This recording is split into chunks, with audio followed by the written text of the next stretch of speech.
Hey there, welcome back to Marketing Matchmaker. Can you believe that we are already in the fourth quarter? I don't know about you, but this year has zoomed by. And one of the things about the fourth quarter for me is that it feels even faster, like there's less time, and it almost feels like a roller coaster ride, given all of the things that are going on between holidays and time with your family, time off of work, and just the ups and downs that go along with November and December. One of the things that I like to do is really take October to map out not only the fourth quarter, also to map out the next year. The thing is when I really reflect on the year and create a map of what the rest of this year is going to look like and what next year is going to be, it really does help me to be able to reach those goals. If you think about it, have you ever gone on a trip where you just trusted the GPS? You kind of knew where you were going, and the GPS really helped to get you there. It showed you the quickest route to go, the shortcuts. It saved you from pesky traffic jams or speed traps. It really helped you to make those turns when you needed to turn, or even make a complete U-turn. For me, that's exactly how strategic planning works in my business.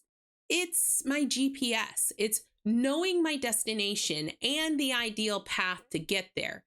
And it is a game changer for business.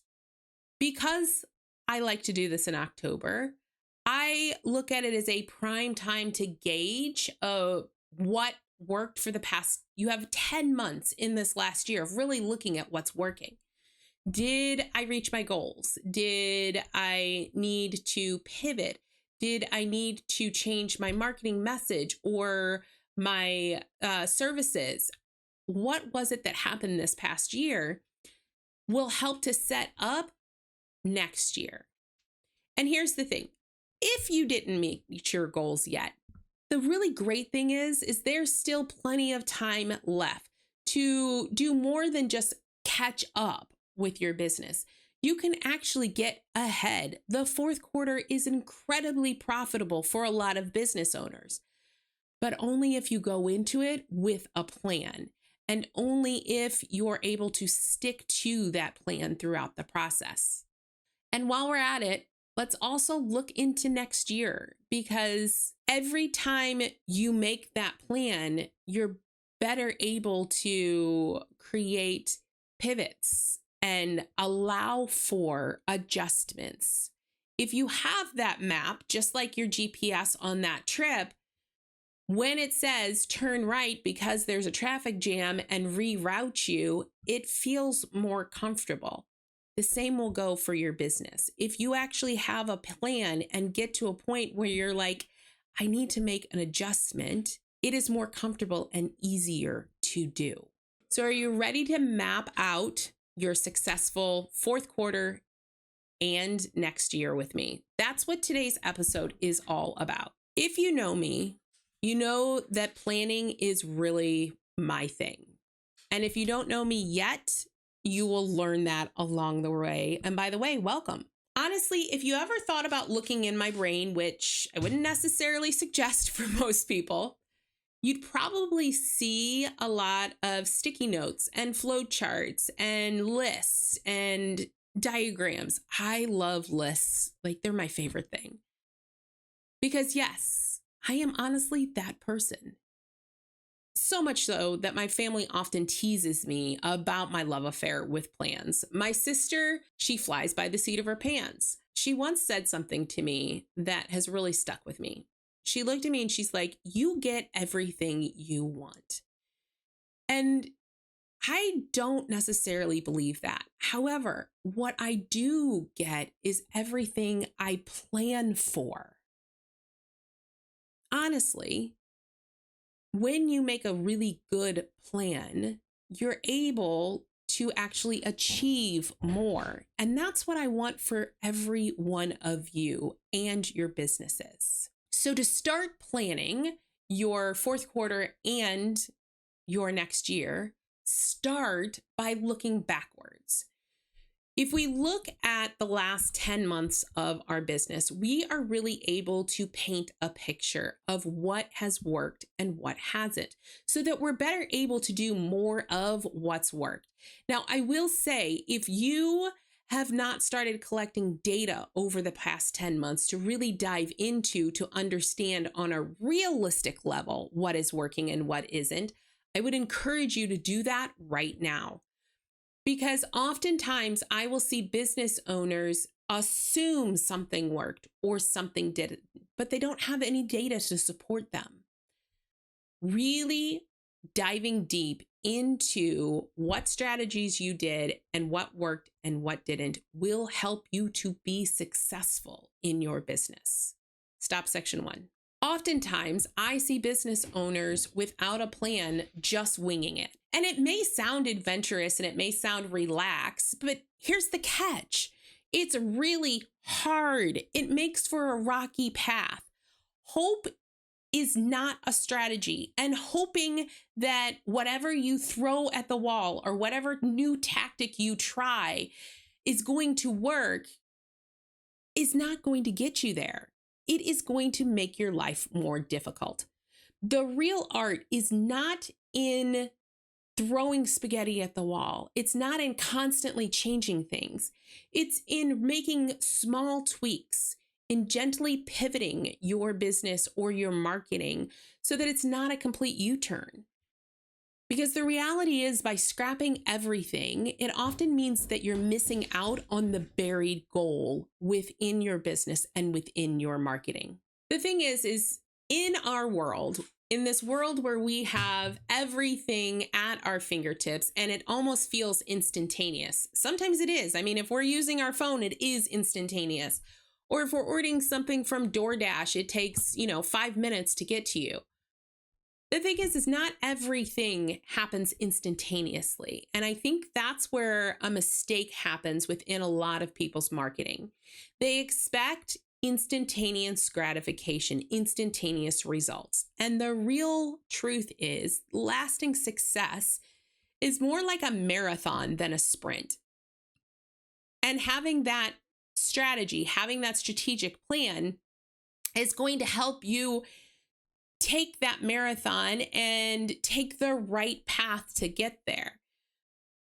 It's planning out every step of your customer journey. It's understanding each piece of the data and what it says, what story it tells. It gives you direction and keeps you on track to ensure fewer of those, whoops, that didn't work. Here's the thing. You have 3/4 of the year data available to you right now. And if you look at it, you are able to really kind of extrapolate what is working and what isn't in your business. So you get to look at this quarter, this fourth quarter, in a new light of really getting in shape so that you're able to better end this year with a bang instead of a whimper. Knowing what has gone on up until this point helps you to understand what it is that you need to do in order to create a climax in your business and in the end of the year. It helps you to predict what might work well right now and what's going to work well in the next year. If you had something that worked incredibly well, let's say in June, you can revisit that marketing and see if it can still work as well. If it worked really well in June, the likelihood is it's going to work again for you in October, November, or December to really set up this year strong and set up next year even stronger. Taking stock of this last year can be incredibly enlightening.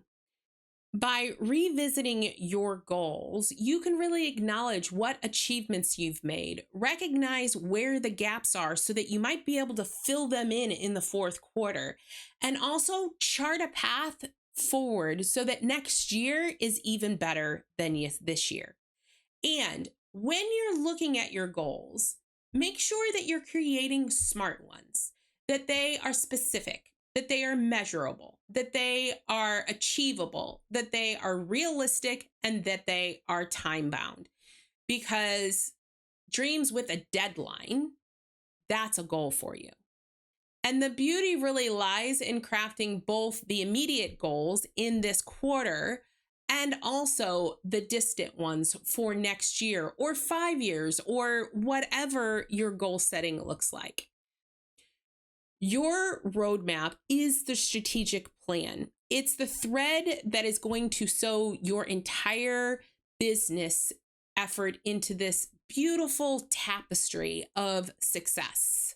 The race isn't over until the clock strikes midnight on December 31st. And even then, the momentum that we're creating right now sets the pace for the fast start and the acceleration of your upcoming year. Remember, every tweak, every pivot, every optimization can make a very big difference in your marketing. So if you're not quite ready to be finished with this year, if you really, really want to end this year on a high note and also create growth in your business, increase your revenue, and scale your impact into next year, I urge you to take some time to actually strategically plan. Don't let the calendar dictate your potential. There is an amazing amount of time left for this year. And if you're wondering, how do I begin or where do I focus my energies? Don't worry. I am here to help be your guide in this success. Reach out, head over to yourmarketingmatchmaker.com. Let's strategize together and ensure that your business is not just running, it's truly soaring. The year end might be coming faster than you think, and so are your opportunities. You're just getting started. Here's to finishing strong and really kickstarting next year with fireworks of success. So what are you waiting for? Let's make magic together and transform your business into the realities of what's going on right now. Thank you for listening to the Marketing Matchmaker podcast. If you enjoyed this episode, I would love to hear your feedback. Please head over to Apple, iTunes, and leave a review so we can hear from you. And if you are a coach, consultant, or online course creator who are looking to grow your business, increase your income, and scale your impact, connect with me at yourmarketingmatchmaker.com. I look forward to hearing from you.